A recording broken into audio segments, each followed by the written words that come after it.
জীবন মানে বহতা নদী, থেমে সে তো থাকে না। তোমাকে ছাড়া খুব কষ্টে আছি, সে কথা তুমি ভেবো না।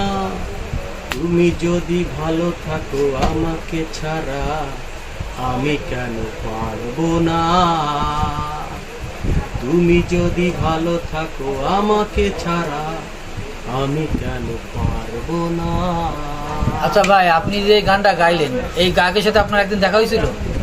অবশ্যই, আমার খুবই একটা কাছের মানুষ। আমার সাথে তার দেখা হয়েছিল 2000, খুব সম্ভব তা 5 বছর আগে, 2020 সালে টালে। কোথায় দেখা হয়েছিল? যশোর এয়ারপোর্টে আমরা কয়টা বন্ধু বান্ধব ঘুরতে গেছিলাম। তখন দেখি ভাই একটু স্পকিং করতে আসছে। আমি হঠাৎ দেখে বলছি, কিরে আসিফ ভাই না? এবার হলো আমরা একজন আমার বন্ধু বলছে, হ্যাঁ হ্যাঁ ও তো আসিফ, চল চল চল। তা কপাল এমন একটা, তখন তো এরকম স্মার্টফোন এতই ছিল না। হ্যাঁ, এইবার আমরা ওই বিউটি ক্যামেরা দিয়ে ছবি তুলতেছি, ছবি একটাও কেউ ভাই সেভ করিনি। কিন্তু আমি একটা ছবি, হ্যাঁ আমি বলছি দেখি ক্যামেরাটা দেখি কেরম ছবি উঠেছে, ওই আমি একটা ছবি সেভ করি।